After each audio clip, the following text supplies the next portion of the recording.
Olá pessoal, boa noite. Hoje nós vamos falar sobre sistema de custeio direto ou variável no tópico custos para a tomada de decisões. Esse sistema fundamenta-se na separação dos gastos em variáveis e fixos, isto é, em gastos que oscilam proporcionalmente ao volume de produção e vendas e gastos que se mantêm estáveis diante de volumes de produção e vendas oscilantes dentro de certos limites.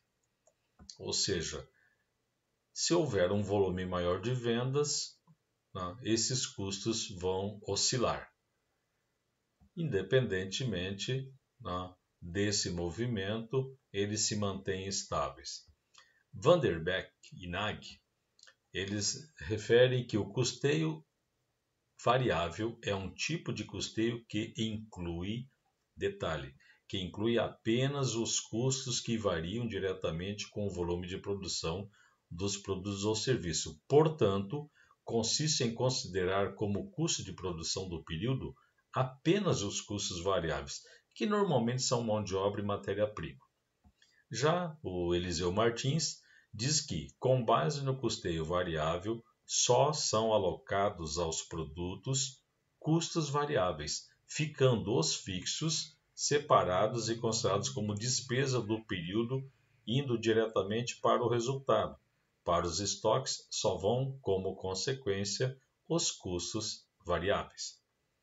Partindo do princípio de que os custos da produção são, em geral, apurados mensalmente e que os gastos classificados como custos devem ser aqueles efetivamente incorridos e registrados contabilmente, esse sistema de apuração de custos depende de um adequado suporte do sistema contábil na forma de um plano de contas que separe, já no seu estágio inicial de contabilização dos gastos, os custos variáveis e os custos fixos de produção com o devido rigor.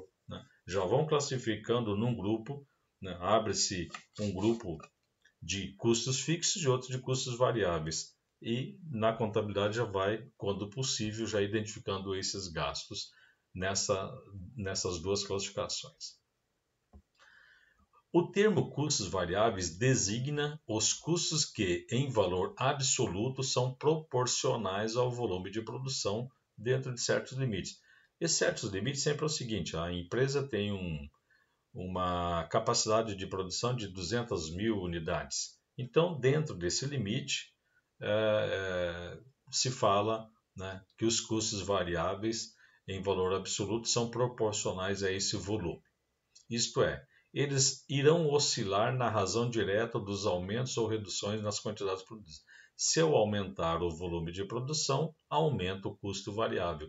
Se eu reduzir a quantidade produzida, diminui o custo variável. O total dos custos variáveis oscila então proporcionalmente ao volume de produção. Entretanto, o custo variável por unidade,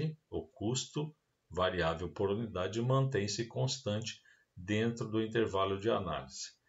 Será demonstrado no próximo quadro. Sistema de custeio por absorção. O sistema de custeio por absorção, a gente vai ver a diferença entre um e outro.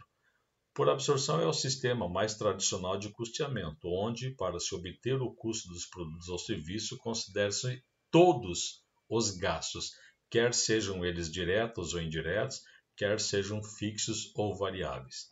Para o Eliseu Martins, custeio por absorção é o método derivado da aplicação dos princípios da contabilidade geralmente aceitos, consiste na apropriação de todos os custos de produção aos bens elaborados e só os custos de produção.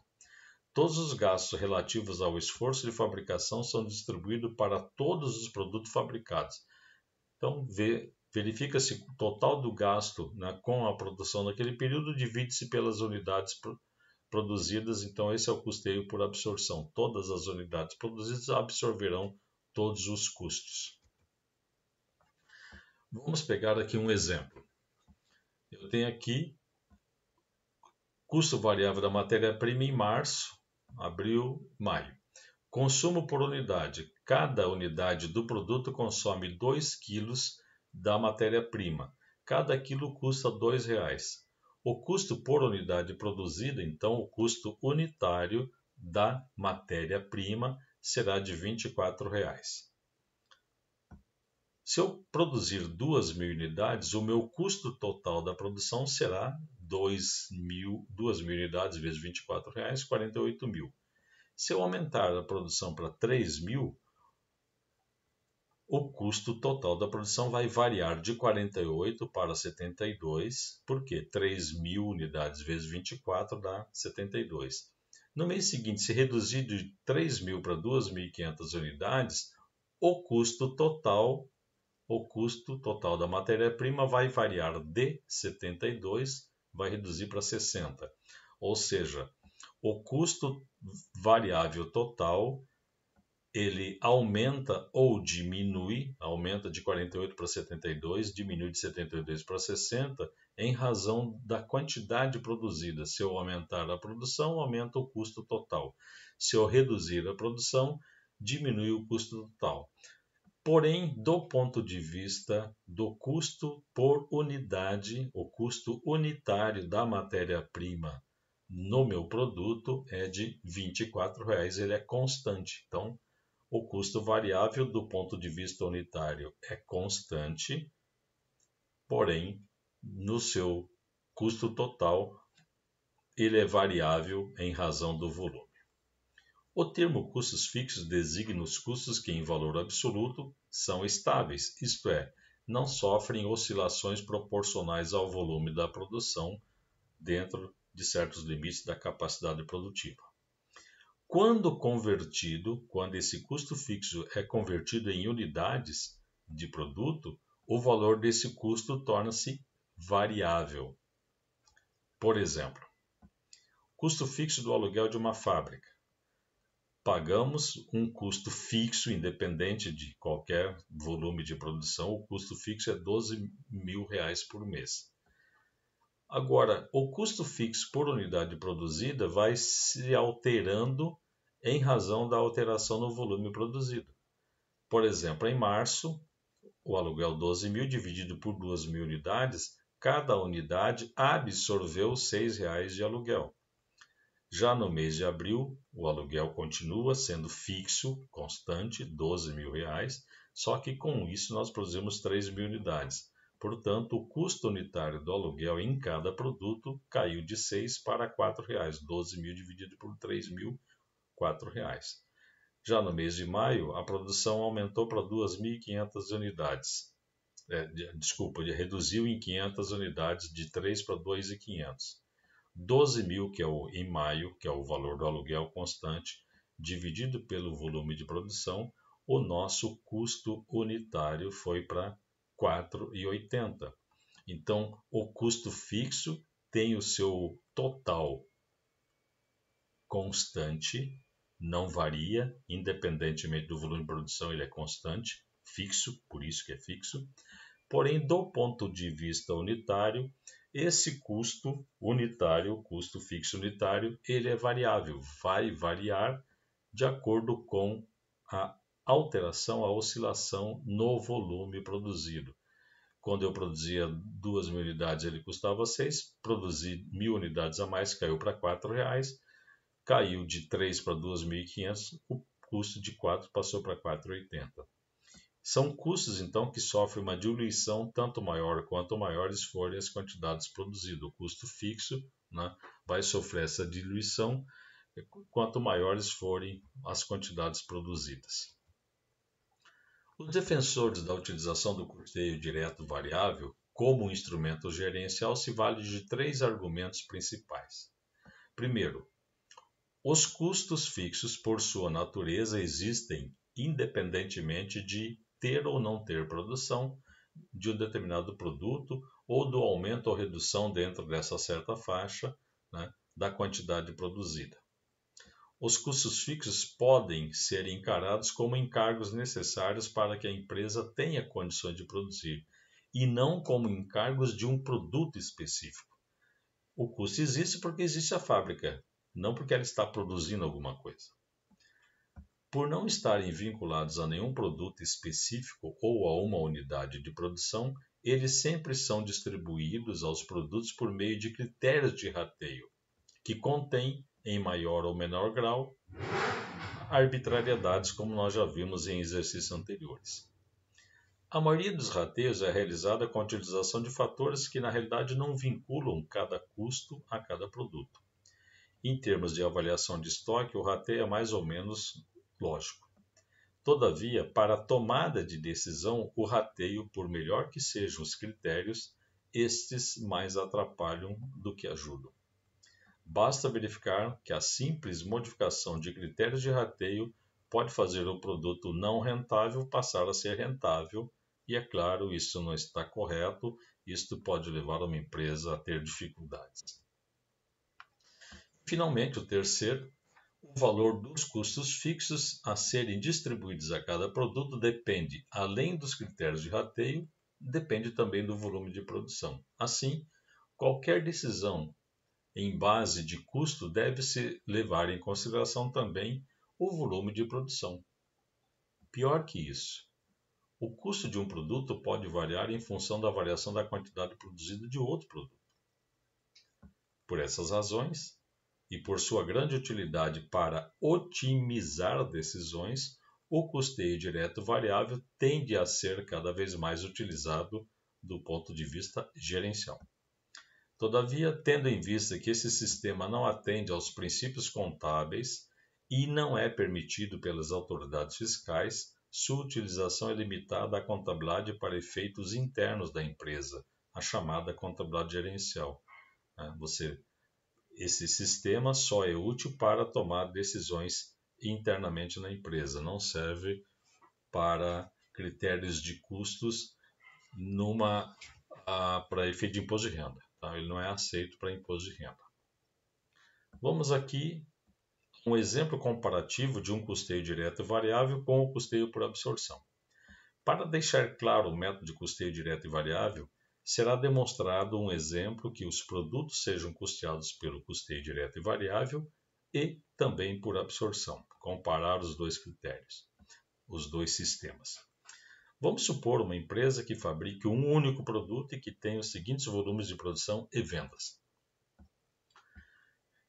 Aqui em janeiro foram unidades produzidas 3.000, foram vendidas 2.000 unidades, ficou 1.000 em estoque. Em fevereiro foram produzidas 2.500, vendidas 3.500 unidades ficaram em estoque. Em março produziu-se 3.500, foram vendidas 2.500, o estoque ficou em 1.500. No mês de abril foram produzidas 2.000 unidades e vendidas 3.500, zerando o estoque. A estrutura de custos de produção é a seguinte: matéria-prima, R$ 20 para cada unidade produzida, materiais auxiliares, R$ 8, aqui são os variáveis, energia elétrica, R$ 4, mão de obra direta, 18. Então, cada produto consome R$ 50 de custos variáveis.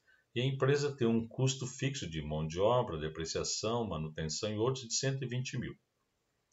Esta empresa utiliza o método PEPS, primeiro que entra, primeiro que sai, para avaliar os seus estoques e custos dos produtos vendidos. O custo unitário do produto e a movimentação de estoque pelo custeio por absorção seria apurado conforme a próxima tabela. Então, custo unitário de produção pelo sistema de custeio por absorção.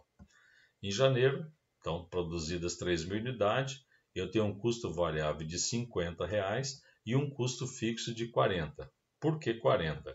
Supondo que o preço unitário de venda, nós temos lá 120 mil, né, de custo variável, de custo fixo, 120 mil de custo fixo.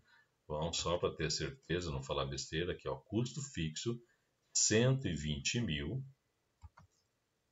Então, se eu dividir 120 mil por 3.000 unidades, eu tenho um custo fixo de 40. Tá? Então, está aqui o asterisco. Aqui, ó, total dos custos fixos do mês, 120 mil, dividido pelo total de unidades produzidas. Então, se eu produzir em janeiro 3.000 unidades, o custo fixo é 120, o meu custo unitário será 40 em janeiro, em fevereiro 48, em março 120 mil dividido por 3.500 dá R$ 34,29. Em abril, 120 mil dividido por 2.000 unidades R$ 60 cada um. Então, vejam que o custo é fixo, independente do volume, porém, do ponto de vista unitário, ele se altera em função dessa alteração no volume. Muito bem, voltamos aqui. Custo unitário em janeiro, então, foi de R$ 90. Em fevereiro, eu tenho um custo fixo de 48, mais os R$ 50 de custo variável, foi para 98. Em março, o meu produto custou R$ 84,29, os 50 do variável mais o 34 do fixo. E em abril, R$ 110, 50 de variável mais 60 de custo fixo, porque produziu só 2.000 unidades. Supondo que o preço unitário de venda seja 120, as demonstrações de resultado do período seriam os seguintes.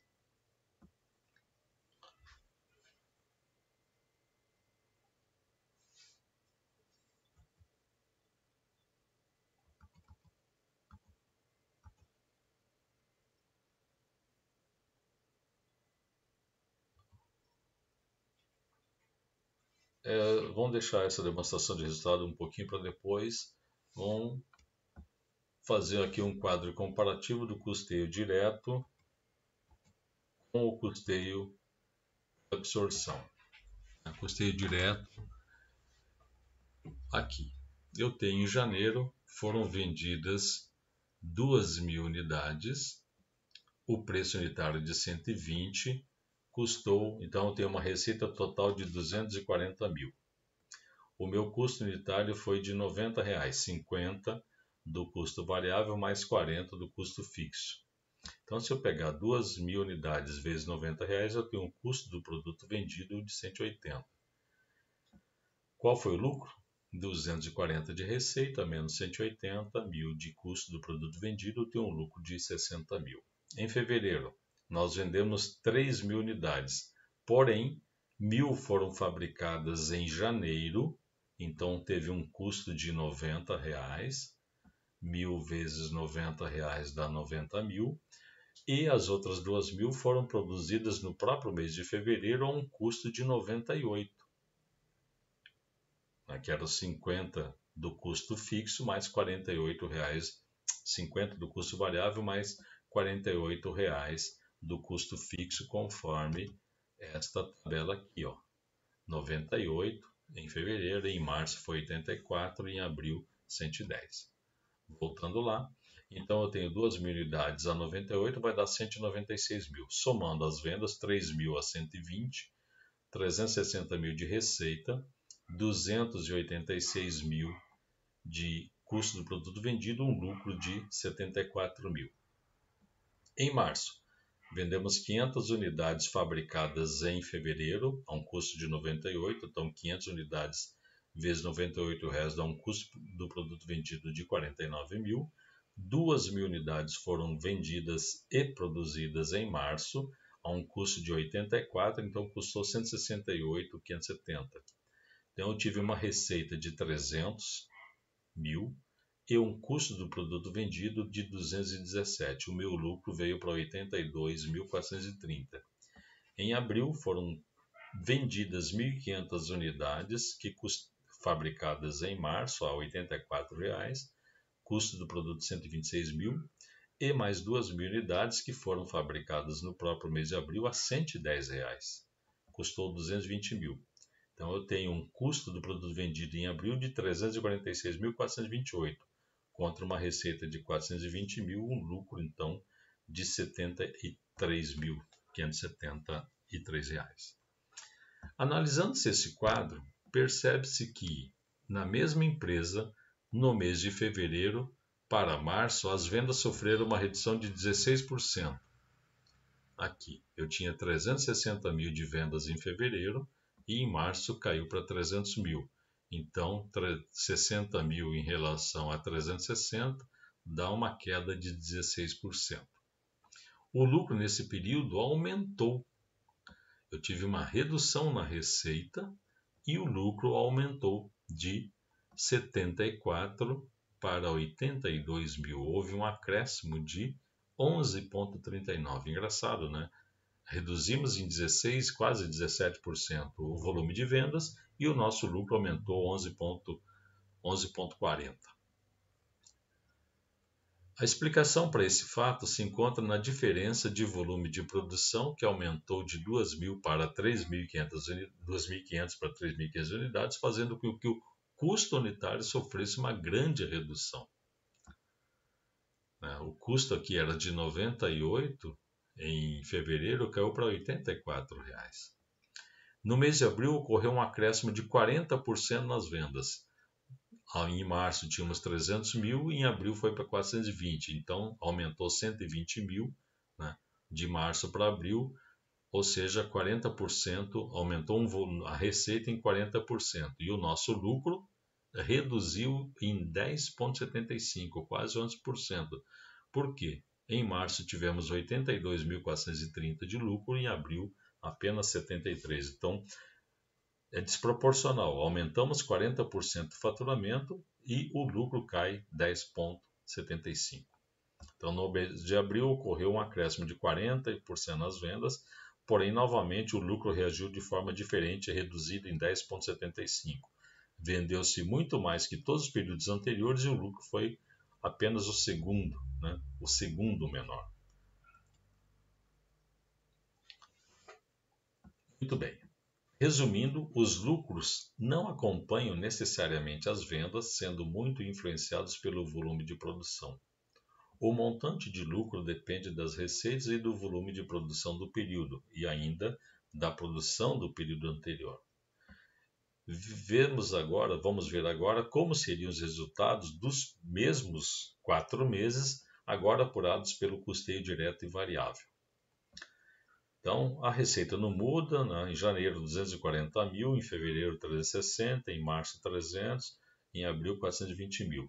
Aqui eu vou separar então o que é custo variável, já que o custo fixo nós consideramos lá como despesa, não deve afetar o lucro especificamente, né? Não deve afetar o valor da produção, já que ele independe do volume, ele vai existir. Então eu tenho aqui o custo do produto vendido é 100 mil. Bom, se eu tenho uma receita de 240 e um custo do produto vendido de 100, eu tenho uma margem de contribuição. Margem de contribuição é a diferença entre a receita menos os gastos variáveis, no caso aqui 100 mil. Então eu tenho uma margem de contribuição de 140 mil, custo fixo 120, lucro 20 mil. Em fevereiro, 360 mil, vendemos 3 mil unidades. A um custo variável de 50, 3 vezes 5, 150 aqui, né? 360 de receita menos 150 de custo variável, temos uma margem de contribuição de 210, menos o custo fixo de 120, 90 mil de lucro. Em março, 2.500 unidades, 300 mil de receita, 2.500 vezes 50 reais, 125 mil. 300 mil menos 125 dá uma margem de contribuição de 175 mil menos os 120, 55. Em abril, 3.500 unidades vezes 50 reais de custo variável, 175 mil de custo. Para uma receita de 420 dá uma margem de contribuição de 245, menos 120, um lucro de 125 mil. Pode-se notar aqui que, aumentando-se as vendas de 240 para 360, aumenta-se o lucro de 20 para 90. Inversamente, reduzindo-se as vendas, reduz-se o lucro, que é o caso de março. Em março, nós reduzimos em 60 mil, de 360 para 300 mil a receita. O nosso lucro caiu de 90 para 55. Em abril, aumentamos em 120 mil, de 300 para 420 mil, o lucro de 55 foi para 125, ou seja, é uma análise mais coerente. Por isso que o custo fixo não deve interferir, no caso, nos custos da produção. Em síntese, pode-se afirmar que a diferença básica entre os custeios por absorção e variável está no tratamento dado aos gastos, aos custos fixos. No custeio por absorção, todos os custos são atribuídos aos produtos, sejam eles fixos ou variáveis. Bórnia afirma que podemos identificar esse princípio com o atendimento das exigências da contabilidade financeira para avaliação de estoque, que se relaciona com exigências da legislação fiscal. Porém, em sendo o custeio por absorção o único aceito pela contabilidade geral, financeira e fiscal, não possibilita a análise de ociosidades ou ineficiências existentes dentro da empresa. Por esta razão que o custeio variável é utilizado para o apoio a decisões de curto prazo, onde os custos variáveis tornam-se extremamente relevantes e o resultado medido dentro de seu critério parece ser muito mais informativo à administração das empresas. É muito mais útil para as empresas o custeio variável, então ele ajuda na tomada de decisões. Com isso, nós vamos calcular o ponto de equilíbrio, mas isso é um item para o próximo tópico, ok? Por hoje encerramos. Hasta la vista.